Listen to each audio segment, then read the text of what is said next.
You guys hear me now it sounds louder. Yeah, I moved back a row because I didn't want to turn my head too far to the left and right. I'm glad to see everyone came out in the rain. It's hard to see the lines driving, and at least it's not frozen. But when I first walked in, I think we had like 5 people in here, so I thought it was going to be a small crowd.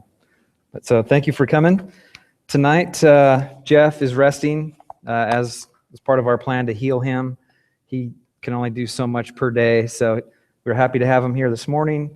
And so I volunteered to speak for him tonight, and we'll probably do this for a couple more Sundays until he's able to last longer. But so tonight I wanted to talk about fighting.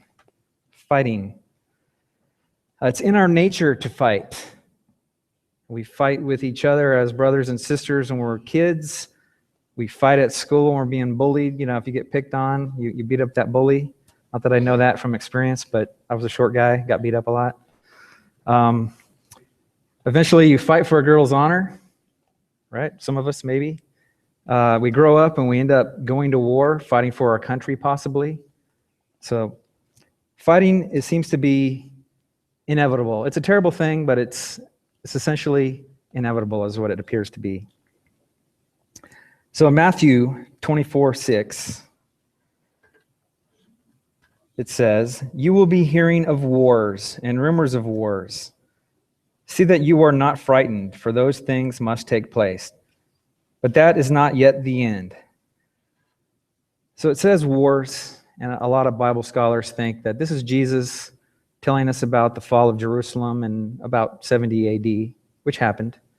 And so maybe it wasn't talking about wars, except for maybe he was just talking about that one. But nevertheless, we can see through the Old Testament till today, we're still having wars. So wars just seem to be inevitable. We're always fighting.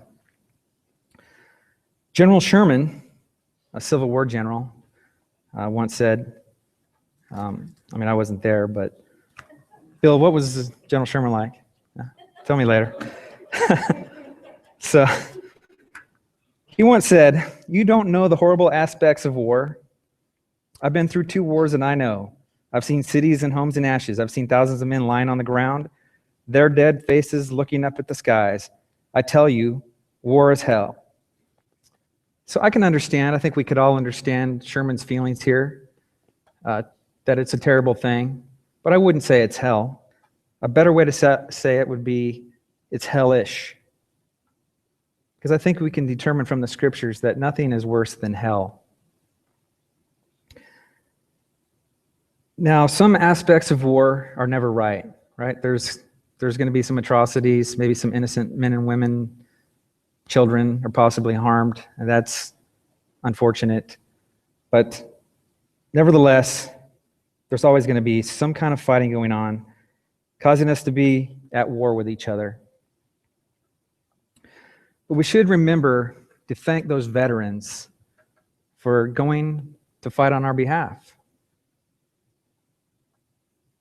Some of you might be familiar with this poem from Anonymous Arthur about veterans. It is the veteran, not the preacher, who gives us freedom of religion. It is the veteran, not the reporter, who has given us freedom of the press. It is the veteran, not the poet, who has given us freedom of speech. And it goes on, right? Thanking the veteran. Against the campus organizer for freedom to assemble, not the lawyer for the right to a fair trial, not the politician the right to vote, right? It's the veteran. So we owe our veterans a lot of gratitude for all they've done. They're willing to fight for us.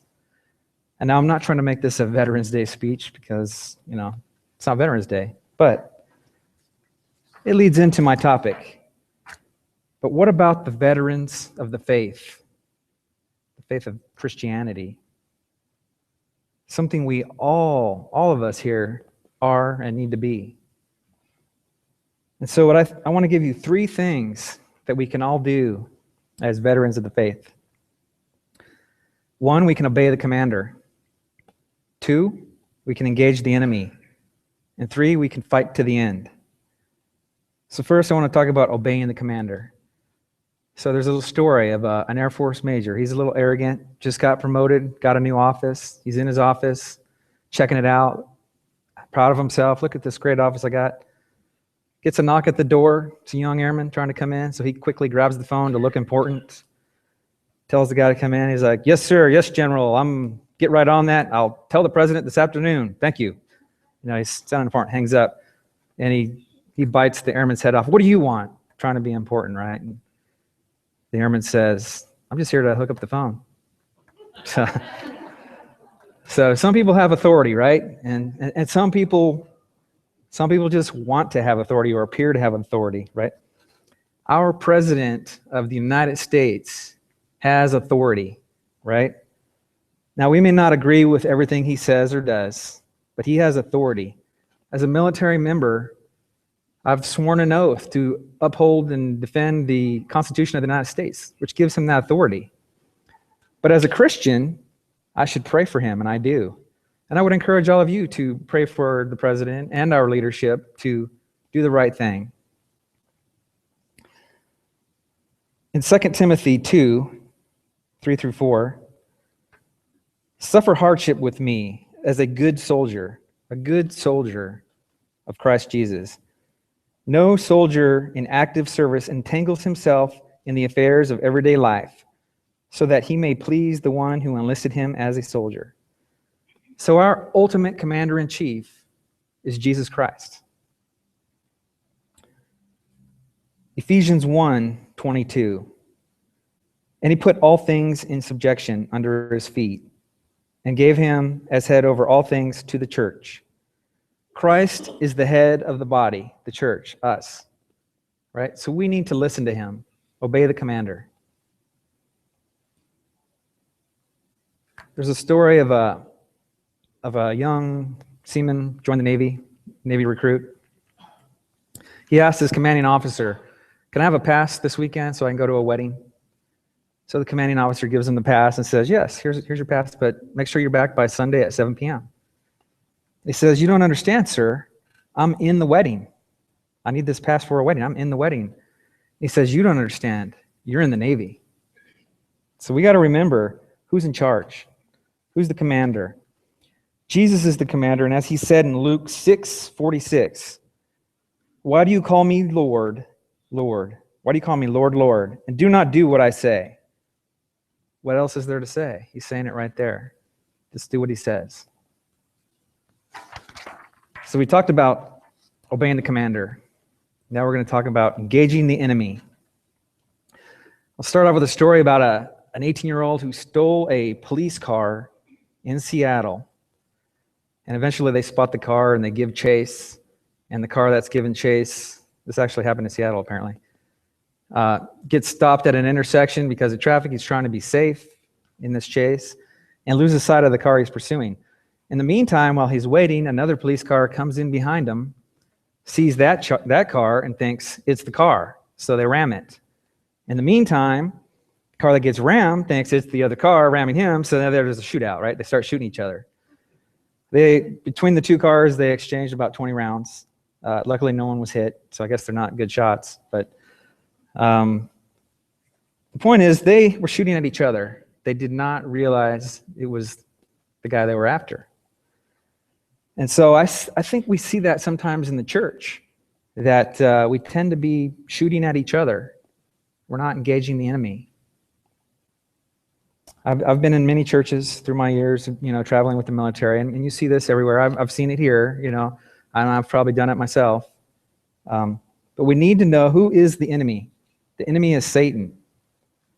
We need to engage the enemy, not fight each other. Ephesians 6:12, "For our struggle is not against flesh and blood, but against the rulers, against the powers, against the world forces of this darkness, against the spiritual forces of wickedness in the heavenly places." 1 Peter 5:8, "Be of sober spirit, be on the alert.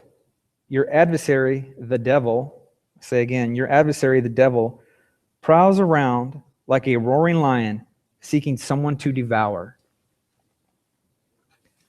So there was this boxer, Joe Louis, right? He's a heavyweight boxing champ. Let's see here. Heavyweight boxing champion of the world in 1934, and he successfully defended his title for 25 times, 25 fights over the course of 15 years. He held the championship for 15 years, right?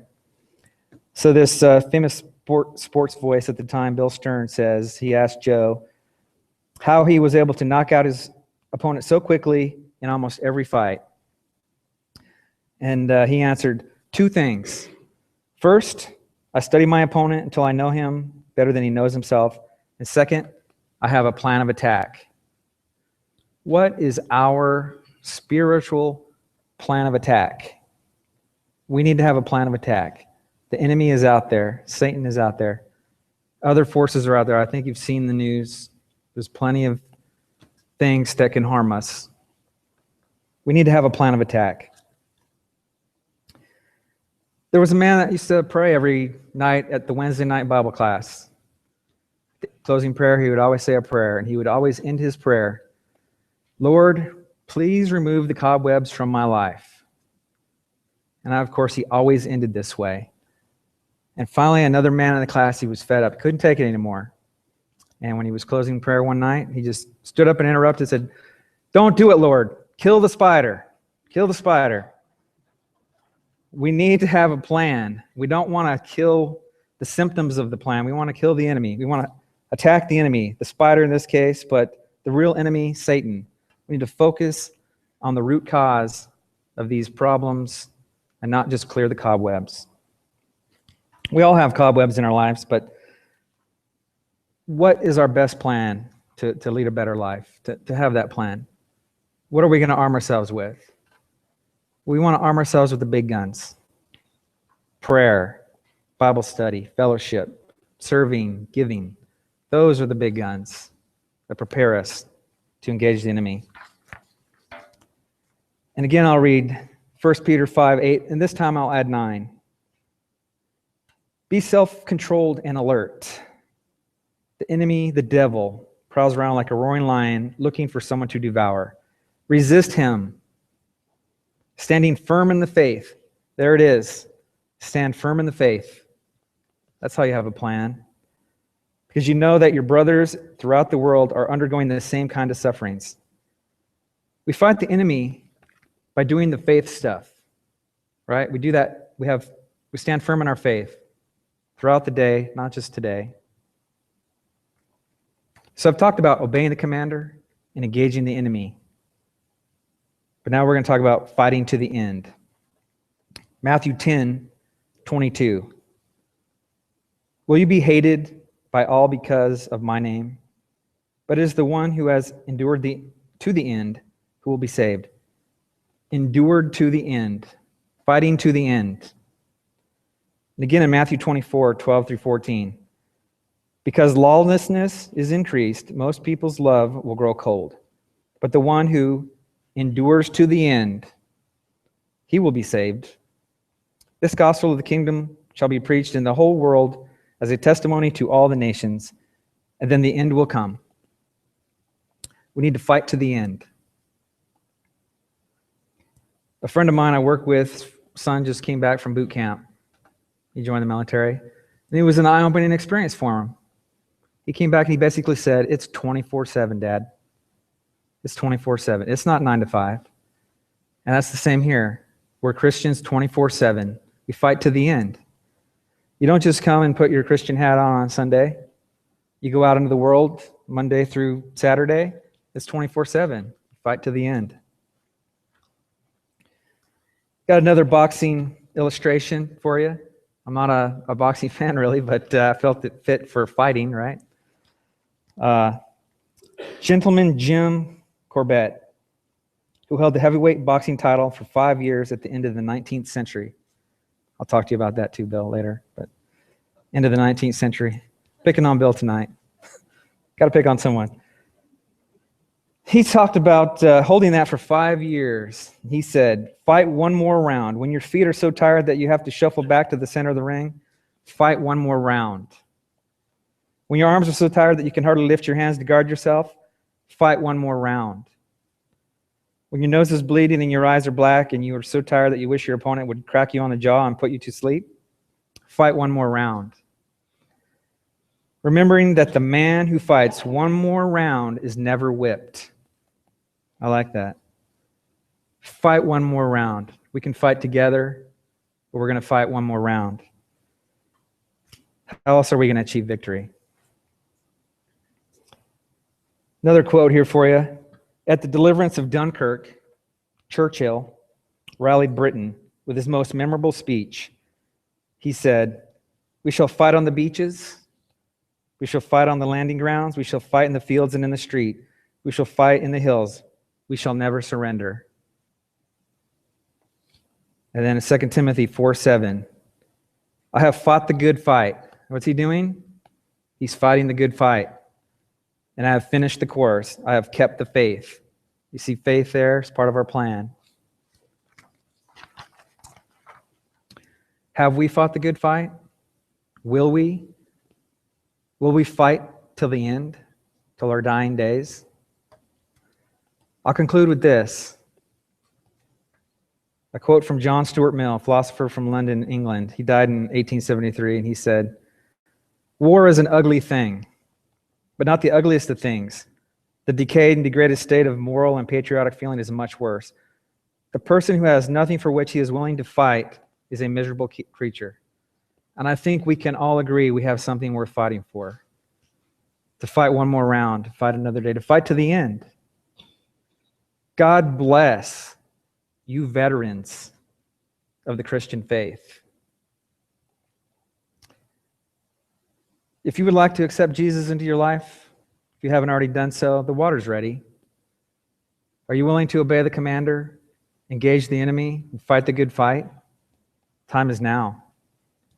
Will you fight one more round? Will you fight till the end? The victory is at hand. If you'd like to come forward and talk about anything else, let's do that now as we stand and sing.